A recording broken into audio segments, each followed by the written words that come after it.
कसं असतं ना, एखादी पदार्थ आपण पहिल्या वेळेस बनवायला घेतला आणि तो पहिल्या वेळेसच खूप छान झाला की खूप मस्त वाटतं. असंच काहीतरी आज झालं. मी ते 2 चमचे तूप घेतलेले आहे आणि यामध्येच आपल्याला बर्फाचे तुकडे टाकून घ्यायचे आहे आणि बर्फाचे तुकडे टाकल्यानंतर ते मिक्स करून घ्यायचे.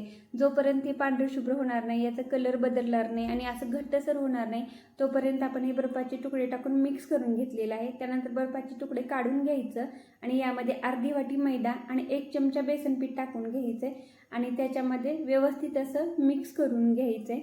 आता हे व्यवस्थित मिक्स झाल्यानंतर यामध्ये आपल्याला पाणी टाकायचं आहे. पाणीसुद्धा आपल्याला थंडगार टाकून घ्यायचं आहे. जेवढं जास्त थंड पाणी असेल तेवढं हे छान होतं. आपल्याला थंड पाण्यातच हे बॅटर बनवून घ्यायचं आहे आणि बॅटर बनवताना यामध्ये गुठळ्या ठेवायचे नाही. व्यवस्थित आपण हे बनवून घेतलेलं आहे. पातळच बनवून घ्यायचं आहे, घट्ट असं नाही.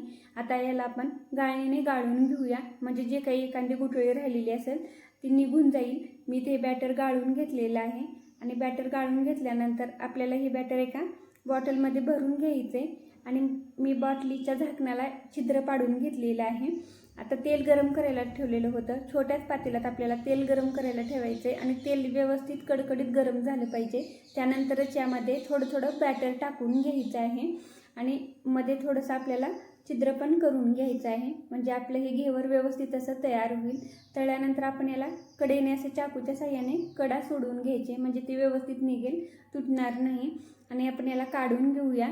पहिलं थोडंसं व्यवस्थित जमलं नव्हतं, पण दुसरं अगदी परफेक्ट जमलेलं आहे.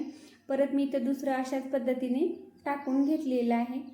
तेल परत आपल्याला व्यवस्थित गरम करूनच मग बॅटर टाकून घ्यायचं आणि मी ते घेवर बनवून घेतलेलं आहे. याच्यावर आपल्याला साखरेचा पाक टाकून घ्यायचं आहे. एकतारी पाक बनवायचा आणि तो यावर टाकून घ्यायचा आहे, किंवा पाकात तुम्ही बुडवूनसुद्धा घेऊ शकता. वरून मी ते काजू बदामाचे काप टाकून घेतलेले आहे.